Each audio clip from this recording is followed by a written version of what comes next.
Hi everyone, welcome to another Tuesday Tech Tip. Today's Tech Tip is going to be all about milestones preparation, and we're specifically going to be looking at the platforms Edulastic and Edgenuity Courseware. We'll start off with Edulastic. So to get to there, you'll go to your Clever page, click on this Edulastic icon. It might be at the top. You might need to switch it from teacher pages to district pages. But once you get logged in, it's going to look something like this. From here, I'm going to move my head here. From here, what we're going to do is we're going to go over here to the test section, and we're going to type in milestones, hit enter, and we're going to see a whole bunch of different milestones practices. Now, we want to be careful because some of these are Edulastic certified, whereas some of these are just created by random people. And we want to kind of filter out those random people.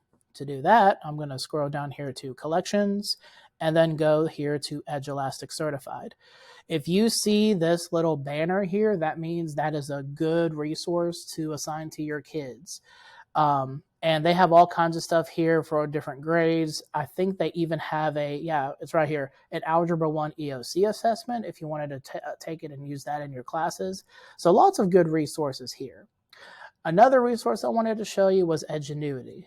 So if we again go back to Clever, we're going to look for this little icon.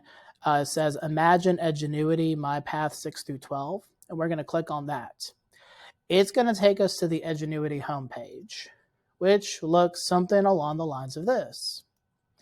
Now, a lot of people don't use this particular resource, but there's actually a virtual tutor built into Edgenuity, and I wanted to kind of show you what those look like.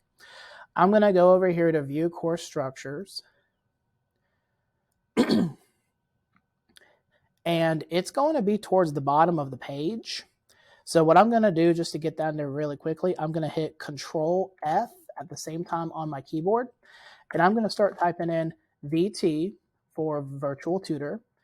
And you already notice some of them right here. There's actually some EOC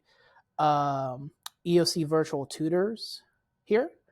But if we type in -GA, then we start getting to some milestones options down here as well. These are divided not by the virtual tutor, and they're also divided by subject as well. So here's all your English. Here's the same for all your social studies. And if you look carefully at some of these, you'll kind of see the same format.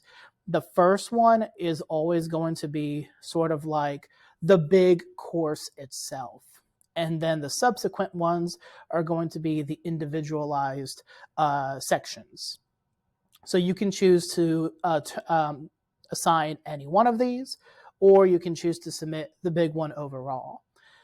If you're interested in this particular method, there is an additional step. What you'll need to do is you'll need to create a user group inside of Edgenuity, add your kids to that user group, and then you'll assign a virtual tutor to those kids. I'll be happy to send out a separate video showing you how to do that. And if you do need help, just reach out to any one of your ITS. We'll be happy to assist you with that process. To give you a rough idea as to what these courses are sort of set up to be, and these are legitimate courses, so I would definitely not do this all in one class period or even just in the span of a couple weeks. This is definitely something that you would kind of a reference throughout the school year. So for right now, because we're right there at the beginning of that testing window, I would probably look more not for the big one, but for the sectioned out ones instead. Nonetheless, you can see that these you have a pre-test and the answers. They have a guided notes section, and they're usually divided between some kind of warm-up activity, an instruction activity, a summary activity, an assignment, and then there's usually a quiz attached to that particular section there, and you get the quiz answers down there at the bottom.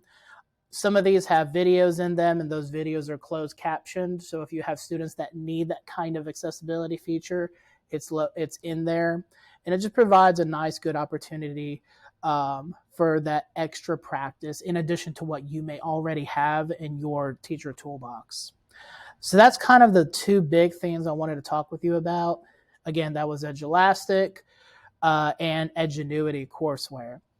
If you have any questions, feel free to reach out to us. We'll be more than happy to help you out. And I hope you have a great day. Thanks for watching.